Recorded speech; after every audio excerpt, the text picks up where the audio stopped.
ప్రతి 10 ఏళ్లకో మీమాంస పుస్తకం నాన్నగారి చేతుల్లో నుంచి వచ్చింది. ఒకటి న్యాస మీమాంస, ఒకటి పౌరోహిత్య మీమాంస, ఒకటి క్షయాధివాస మీమాంస, ఒకటి క్రోధన సంవత్సర మీమాంస. ఇలా చూస్తే 10 ఏళ్లకు కూడా అవాకులు బులుకులు కరబాత స్వామి ఒక్క బులుకు కావచ్చు, కానీ మా నాన్నగారి విషయంలో అనేక మంది బులుకులు వచ్చారు. అందులో న్యాస మీమాంసా గ్రంథాలు వచ్చాయి. ప్రతిదీ మీమాంస పేరుతోనే ఆయన పుస్తకాలు రాశారు. మీమాంస అంటే చర్చించడం, చర్చించి తీర్మానించడం. న్యాస మీమాంస నిజంగా ఇవాళ అత్యద్భుతం. ఎందుకంటే ప్రతి వాళ్ళు న్యాసాలు చేస్తారు ఇంచుమించుగా. అంటే స్త్రీలకు నిషేధమైన న్యాసముల గురించి తెలుసు. ఆ న్యాసాలు చేస్తారు. న్యాసం అంటేనే అపవిత్రమైన దాన్ని పవిత్రం చేయడం. ఆ వాగిన వాడు ఏం వాగిందంటే భగవంతుడినే అపవిత్రంగా చూడాలి అని వాడు వాగాడు. భగవంతుడిని అపవిత్రంగా చూస్తే అనుష్ఠానం ఎందుకు పడలేక? నువ్వు అపవిత్రుడు అయితే అనుష్ఠానం అవసరం. కాబట్టి నీ పవిత్రత కోసం న్యాసములు అని చెప్పి ఆ రోజులు మళ్ళీ అవాకులు చవాకులు వాగిన వాళ్ళు సామాన్యులు కాదు.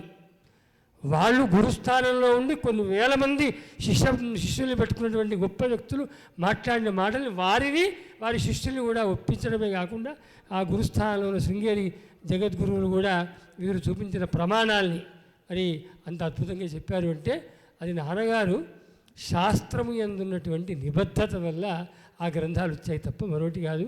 సంకల్పం మా దర్శనం వెంకన్న గారు అంటే ఈ సందర్భంగా వారు మా నాన్నగారికి సాక్షాత్తుగా శిష్యులు కాదు.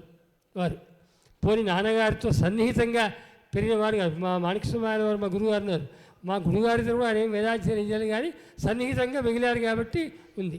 కానీ నాన్నగారికి సన్నిహితంగా ఉన్నవారు కాదు, నాన్నగారి దగ్గర శిష్యులు కాదు. కానీ వారి కోరిక ఏమిటంటే ఇలాంటివి శాస్త్రి గారి పుస్తకాలు ఏమున్నాయో ఈ పుస్తకాలన్నీ కూడా ఇప్పటి సమాజానికి తెలుగులో అవి మరి అనువాదం చేయాలి, తెలుగులో అందాలి. అది ఏమో ఆ శతకం రాశాం, ఈ శతకం రాశాం, ఈ పుస్తకం ఇవన్నీ ఎందుకు అసలు? అవన్నీ ఎందుకంటే అవి నిరర్థకమని కాదు, అవి సార్థకములే. కానీ ఇటువంటివి అవసరం. చూడండి, మహాన్యాసం చదివి టిఫిన్ చేయడం ఎందుకు? మహాన్యాసం చదివితే రుద్రాభిషేకం చేయాలి. అంతేగాని భోజనం కోసం మహాన్యాసం ఎందుకు కష్టపడి? అవసరం లేదు కదా. ఏదో టీ పొడి వేసుకొని నీళ్ళు పెట్టుకుని టీ తాగేయచ్చు. కాబట్టి నేనేమంటున్నా అంటే నాన్నగారి పుస్తకాలు వచ్చినవి అలా వచ్చాయి. శతజయంతి అని అనుకోవడంలో మా ఉద్దేశం కూడా ఇదే. శతజయంతి పేరుతో ఈ సంవత్సరం పాటు ఏదో కార్యక్రమాలు చేయడం కాదు. మా దర్శనం వెంకన్న గారు మాటిస్తారు, అన్నయ్య మీరు సేకరించి ఇవ్వండి తెలుగులో, అది ఎన్ని పేజీలు అయినా సరే అది మనం చివరి శతాబ్ది ముగింపు రోజున దాన్ని ఆవిష్కరిద్దాం, అంతే బ్రహ్మాండంగా కార్యక్రమం చేద్దామని మా అందరిని ప్రోత్సహిస్తారు ఆయన. మా దాంట్లో కొంచెం ఇంకా కదలిక వస్తుంది కానీ మొత్తం రావట్లేదు, రావాలి. వారి బాబు అనుక్షణకి అటువంటి దర్శనం వెంకన్న గారు అంటే మాకు ఈ శతాబ్ది ఉత్సవాల్లో తోడు కావడము మేము నిజంగా అదృష్టవంతులం. వారి ఈ తోడు ఈ సంకల్పాలు నిజమయ్యే వరకు ఇలాగే ఉండాలని చెప్పి వారిని కోరుతూ అమ్మ వరుసగా చెప్తాను. ధన్యవాదాలు గురువు గారు. మీ అనుభవాలను